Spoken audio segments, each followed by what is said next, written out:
की मजबूरी का नाम महात्मा। न तो उनके पास लैंड है तो खेती कर सके, न मालधारी के पास खुद की खेती है तो मवेशी के लिए फॉडर पैदा कर सके, वो लैंडलेस है।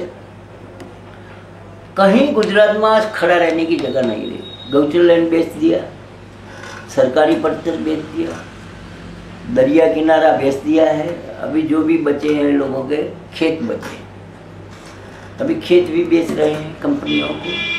इसलिए मवेशी को चराने के लिए खड़ा कहाँ रहना।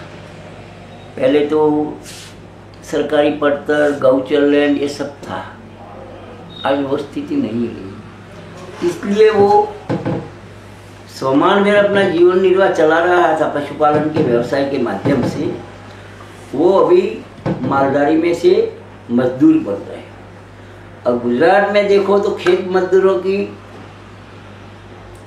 पहले मान लो कि 20 लाख खेत मजदूर थे तो 5 साल में शायद 4-5 लाख बढ़ जाते थे। अभी तो मान लो कि 17 लाख खेत मजदूर थे, 5 साल में देखोगे तो 30 लाख हो जाएगा। आजकल गुजरात में खेत मजदूरों की संख्या 50 लाख से भी ज़्यादा हो गई है। क्यों? और वो 1960 से देखते रहो आप खेत मजदूरों की संख्या, तो इतना बढ़ावा नहीं है। और तो जो भी लैंडलेस बन गया वो तो खेत मजदूर की व्याख्या में आ गया। गुजरात के जो कहते हैं कि हमारे 6 करोड़ गुजराती, कोई गरीब गुजराती बोल नहीं रहा है। गरीब गुजराती को तो बेचारे को हमारे गुजरात सरकार ने जो आइडिया दिया है कि गरीब को अपने विकास के लिए सोचने के लिए वक्त ही नहीं मिलना चाहिए। एक दिन प्रवेशोत्सव लाते हैं, 1 महीना वो कार्यक्रम चला, उनकी चर्चा 2 महीना चलती रहेगी। फिर गौणोत्सव आएगा, फिर पतंगोत्सव आएगा, फिर नवरात्रि आएगा, फिर रणोत्सव आएगा, फिर ये हमारा उद्योग वालों का कोई कार्यक्रम आएगा, फिर ये साबरमती रिवर फ्रंट का कार्यक्रम आएगा। तो साल भर उत्सव ही उत्सव करते रहते हैं।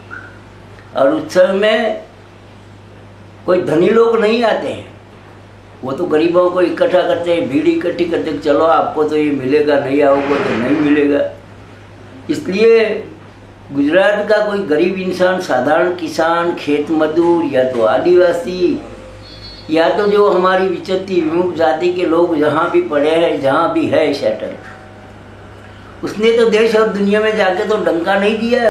जिसको भी गुजरात का विकास देखना है उसे महात्मा गांधी जी की जन्मभूमि जो पोरबंदर है, पोरबंदर से सिर्फ महात्मा गांधी की जन्मभूमि जो कीर्ति मंदिर है वहाँ से 14 किलोमीटर जाके पहाड़ी एरिया में 64 विलेज है, वहाँ जाके देखना चाहिए कि गुजरात का विकास क्या हुआ है। या तो पूर्व पट्टी में अमीरगढ़ से उमरगांव तक जो पूरी ट्राइबल बेल्ट है, वो ट्राइबल बेल्ट के कोई अंतरियाल गांव में जाके देखना चाहिए कि आज भी 14-14, 20-20 किलोमीटर विस्तार में न तो प्राइमरी स्कूलों का ठिकाना है, न हेल्थ फैसिलिटी का ठिकाना है। विकास किसको कहते हैं? कि चंद कंपनियों को पैसा दे के वो हजारों एकड़ लैंड दे दी, उनको विकास हम कहते हैं? अब विकास तो किसके लिए, किसका विकास, भोग कौन दे रहा है? गुजरात में किसान अपनी जमीन बेच के खेत मजदूर बन रहा है, फायदा को कंपनी को हो रहा है।